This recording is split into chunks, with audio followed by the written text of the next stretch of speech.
Picture this. You're playing a game that has tons of options for clothes. You see an NPC in a game, and it could be a random pedestrian or a side character, and you think, I can't wait to look like them. So you go through the missions, and the game's done. You beat the game, and you never once unlock their clothes. I know what you just thought. You just thought, oh, what a stupid bitch, complaining about video game clothes. That's like a totally fair thing to think, but like, I can't be the only person this bothers, right? Right? Now, I get that games have to have unique designs to the characters so they stand out against the player, but if you're already gonna have so many choices in fashion for me, it feels a little weird to draw the line right there. I'm someone who likes to get immersed in the game's world, and looking like I belong is just one part of that. And it's kinda immersion breaking to have so many clothing options dangled in front of me, and not being able to wear the stuff I really want to wear, especially the ones that are like super cool. Especially because looking like an NPC is part of the immersion. I want to wear an outfit that makes me feel like I'm part of the world, even if I'm significantly more important than everyone else there. Thankfully, I'm talking about video games because if I was talking about this in real life, I'd sound like a huge dickhead right now.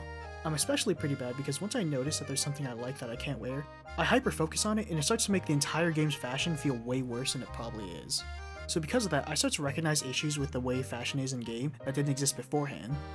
Like in Red Dead 2, why am I not allowed to take off Arthur's satchel? I know that Rockstar really wanted you to feel immersed in the world, but do you know what else doesn't help with my immersion? Being the only fucking person in the world who carries a Girl Scout bag with them.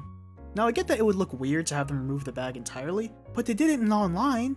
Why don't they make it an option? It seems easy enough. Seems being the keyword here. We can already switch between skins. Just give us one that allows us to hide it.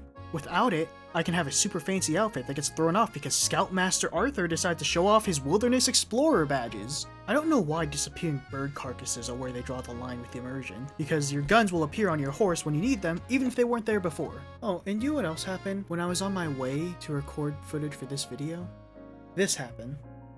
Does this feel immersive to you? And there's like so many other games that I have this issue with.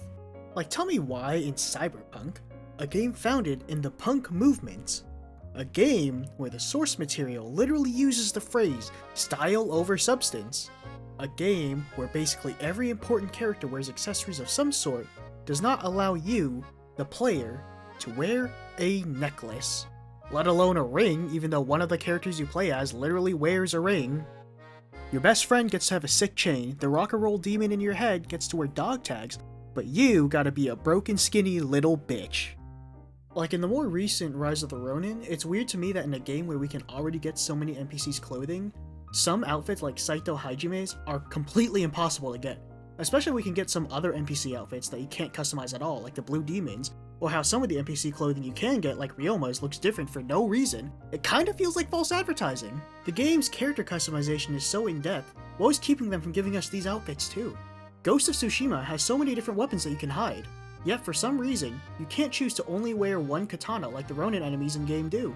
That's totally sucky. I get that you're a samurai, but I can already dress like a Ronin. I can hide my bow and pull it out of my wonderfully toned cheeks when I need to use it in a fight. What makes me able to do this fanciful booty magic? Am I seriously just that much better than them? That's literally one of the conflicts in the game! And to go back to the intro of this video, Red Dead Redemption 2 NPCs my beloved, how I wish I could give Arthur your clothes. Look at this NPC's sexy open vest. Look at the historically accurate cut of that vest. Look at that hat! Oh, Micah. How I wish I could wear my gun belt like yours with that super cool holster style. And how I wish I could pull my guns out the same way you can with that sexy little twirl. Damn. At this rate, I should make a video about NPCs that drip the fuck out, because there are so many, and I think they need to be appreciated more. Anyways, there are a few solutions to this, because I like to think I understand it a little bit more from a developer's perspective, but I'd like to suggest one anyways. That's right, me. Someone who has never developed a full-length game in their life. On one hand, I can understand the desire to maintain the illusion of exclusivity for your NPCs, to make them feel unique against the world. And you don't want to risk giving up what makes them unique by giving it straight to the player. And on the technical side, you don't want to give the player clothes that will clip through them and possibly ruin their immersion. But on the other hand, NPC clothing mods are always some of the first mods to come out for any game, even games that are famously hard to mod like Red Dead Redemption 2, so I can't imagine it's something that can't be added in a small update. So my proposal is that games should offer two modes of customization. An immersion mode, one that allows players to visually customize themselves using clothing items that are tailor-made to fit their player model. And an expanded mode, this mode would allow players to select any NPC item and put it on, no matter how well or poorly it fits the player.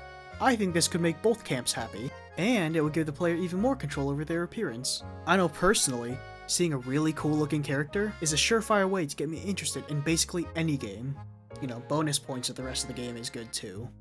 Hey, if any game devs are listening to this, is this even a viable option to think of? Please do tell me that. I have a background in programming, but I've never really been all that good at it. That's why I'm talking about shit on the internet instead of working in programming. So there's a very good chance that this is all totally unreasonable. So I'd like to get an expert's opinion on it. And if you're currently making a game right now, can you please allow me to wear the cool things that you give the NPCs? Please? Anyways, thanks for listening. I'm recording this the day of Valentine's Day, so yeah. Instead of going out and going on dates, I'm complaining about video game clothes. I know. I really am a pussy magnet. It's thrilling. That was sarcasm, by the way. I'm not sure if you knew that. Oh god, that sounds awful. I'm sorry for whispering in your ear like that. I just heard it in post. I'm not going to remove it, but I just want you to know I'm sorry. So with that, I hope those who are single like me had a very good day. And for those who have partners, I hope you got closer to them during the holiday. So with that, that was me, and goodbye. Also, feel free to like or whatever. Subscribe, I guess. I'm whispering in your ear again because I hope it creeps you out. Okay, seriously this time? Goodbye. Thank you for watching.